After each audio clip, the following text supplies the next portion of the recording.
At the stroke of the midnight hour, when the world sleeps, India will awake to life and freedom.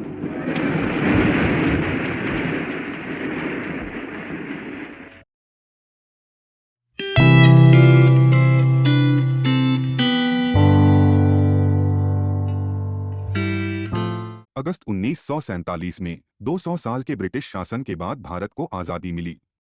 इसके बाद जो हुआ वह इतिहास के सबसे बड़े और सबसे खूनी पलायनों या माइग्रेशन में से एक था। अनुमानित 1 लाख लोगों ने अपनी जान गंवाई।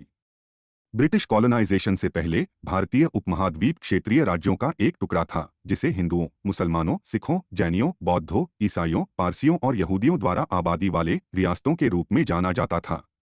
प्रत्येक रियासत की अपनी परंपराएं, जाति और नेतृत्व था। 1500 के दशक में यूरोपीय शक्तियों की एक श्रृंखला ने तटीय व्यापारिक बस्तियों के साथ भारत को कॉलोनाइज किया। 18वीं शताब्दी के मध्य तक अंग्रेजी ईस्ट इंडिया कंपनी भारत में प्राथमिक कोलोनियल शक्ति के रूप में उभरी। अंग्रेजों ने कुछ प्रांतों पर सीधे शासन किया और रियासतों पर अप्रत्यक्ष या इनडायरेक्ट रूप से शासन किया। अप्रत्यक्ष शासन के तहत रियासतें वैसे की वैसे बनी रहीं, लेकिन उन्होंने अंग्रेजों को राजनीतिक और वित्तीय रियायतें दीं। 19वीं शताब्दी में अंग्रेजों ने भारतीयों को धार्मिक पहचान के आधार पर भारत में समुदायों को विभाजित करना शुरू कर दिया। उन्होंने हिंदुओं को बहुसंख्यकों या मेजोरिटी और अन्य सभी धार्मिक समुदायों को अलग अल्पसंख्यकों या माइनॉरिटी के रूप में गिना, जिनमें मुसलमान सबसे बड़े अल्पसंख्यक या माइनॉरिटी थे। सिखों को खुद को छोड़कर हर कोई हिंदू समुदाय का हिस्सा मानता था। चुनावों में लोग केवल अपनी धार्मिक पहचान के उम्मीदवारों को वोट दे सकते थे। इन प्रथाओं ने मतभेदों को बढ़ा चढ़ाकर पेश किया, उन समुदायों के बीच अविश्वास पैदा किया जो पहले साथ या कोएग्जिस्टेंस में थे। 20वीं सदी की शुरुआत दशकों के एंटी कॉलोनियल विरोधी आंदोलनों से हुई, जहां भारतीयों ने ब्रिटेन से आज़ादी के लिए संघर्ष किया। द्वितीय विश्व युद्ध के बाद में युद्ध से भारी वित्तीय दबाव के कारण ब्रिटेन ने आखिरकार घुटने टेक दिए। एक स्वतंत्र भारत कैसा दिखना चाहिए, इस पर भारतीय राजनीतिक नेताओं के अलग अलग विचार थे। मोहनदास गांधी और जवाहरलाल नेहरू हिंदू बहुमत का प्रतिनिधित्व करते थे और एक अखंड भारत चाहते थे। मोहम्मद अली जिन्ना, जिन्होंने मुस्लिम अल्पसंख्यक या माइनॉरिटी का नेतृत्व किया, ने सोचा कि उपनिवेशवाद या कॉलोनाइजेशन द्वारा बनाई गई दरारें मरम्मत के लिए बहुत गहरी थीं। जिन्ना ने 2 राष्ट्र विभाजन के लिए तर्क दिया, जहां मुसलमानों के पास पाकिस्तान नामक एक मातृभूमि होगी। 1946 और 1947 में हुए दंगों के बाद अंग्रेजों ने बंद दरवाजों के पीछे भारतीय स्वतंत्रता की योजना बनाते हुए अपनी घर वापसी में तेजी लाई। जून 1947 में ब्रिटिश वायसराय ने घोषणा की कि भारत अगस्त तक स्वतंत्रता प्राप्त कर लेगा और हिंदू भारत और मुस्लिम पाकिस्तान में विभाजित हो जाएगा, लेकिन वास्तव में यह कैसे होगा, इसका बहुत कम विवरण दिया। पुराने नक्शों, गलत जनगणना संख्याओं और भूमि के बहुत कम या न्यूनतम ज्ञान के साथ केवल 5 सप्ताह में सीमा समिति ने ब्रिटिश शासन के अधीन 3 प्रांतों बंगाल, पंजाब और असम को विभाजित करने वाली सीमा खींच दी। स्थान और जनसंख्या प्रतिशत जैसे कारक के साथ सीमा को ध्यान में रखा गया, जहां हिंदू और मुस्लिम बहुसंख्यक या मेजोरिटी थे। इसलिए यदि एक हिंदू बहुसंख्यक क्षेत्र किसी अन्य हिंदू बहुसंख्यक क्षेत्र की सीमा बनाता है तो उसे भारत में शामिल किया जाएगा। लेकिन अगर एक हिंदू बहुसंख्यक क्षेत्र मुस्लिम बहुल क्षेत्रों की सीमा से लगा हो तो वह पाकिस्तान का हिस्सा बन सकता है।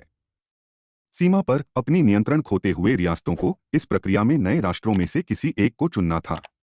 जबकि सीमा समिति ने नए नक्शे पर काम किया, हिंदू और मुसलमान उन क्षेत्रों में जाने लगे जहां उन्हें लगा कि वे धार्मिक बहुमत का हिस्सा होंगे, लेकिन उन्हें यकीन नहीं हो रहा था। परिवारों ने आपस में बंटवारा कर लिया। यौन हिंसा के डर से माता पिता ने युवा बेटियों और पत्नियों को उन क्षेत्रों में भेज दिया जिन्हें वे सुरक्षित मानते थे। नया नक्शा 17 अगस्त 1947 तक सामने नहीं आया था और वह आज़ादी के 2 दिन बाद था। पंजाब और बंगाल के प्रांत भौगोलिक दृष्टि से अलग पूर्व और पश्चिम पाकिस्तान बन गए। बाकी हिंदू बहुसंख्यक भारत बन गए। 2 साल की अवधि में पाकिस्तान में रहने वाले लाखों हिंदू और सिख भारत चले गए, जबकि भारत में रहने वाले मुसलमान उन गांवों से भाग गए जहां उनके परिवार सदियों से रह रहे थे। लाहौर, दिल्ली, कलकत्ता, ढाका और कराची के शहर पुराने निवासियों से खाली हो गए और शरणार्थियों से भर गए। सत्ता निर्वात में ब्रिटिश सेना पीछे छूट गई। कट्टरपंथी नागरिक सेना और स्थानीय समूहों ने प्रवासियों का नरसंहार किया। अधिकांश हिंसा पंजाब में हुई और महिलाओं ने इसका खामियाजा भुगता, बलात्कार और अंगभंग का शिकार हुई। लगभग 1 लाख महिलाओं का अपहरण कर लिया गया और उन्हें बंधक बनाने वालों से शादी करने के लिए मजबूर किया गया। विभाजन द्वारा पैदा की गई समस्याएं इस तात्कालिक घातक और खूनी परिणाम से कहीं आगे निकल गईं। अस्थायी प्रवास करने वाले कई परिवार स्थायी रूप से विस्थापित हो गए, बिखर कर टूट गए और सीमाओं पर यह विवाद जारी था। 1971 में पूर्वी पाकिस्तान अलग हो गया और बांग्लादेश का नया देश बन गया। इस बीच कश्मीर के हिंदू शासक ने एक निर्णय के रूप में भारत में शामिल होने का फैसला किया, जिसे बहुसंख्यक मुस्लिम आबादी के एक सार्वजनिक जनमत संग्रह द्वारा अंतिम रूप दिया जाना था। वह जनमत संग्रह अभी भी 2023 तक नहीं हुआ है और भारत और पाकिस्तान 1947 से कश्मीर पर युद्ध कर रहे हैं। 70 से अधिक वर्षों के बाद उपमहाद्वीप में विभाजन की विरासत इसके नए राजनीतिक गठन में और इसकी यादों में विभाजित परिवार के रूप में स्पष्ट है।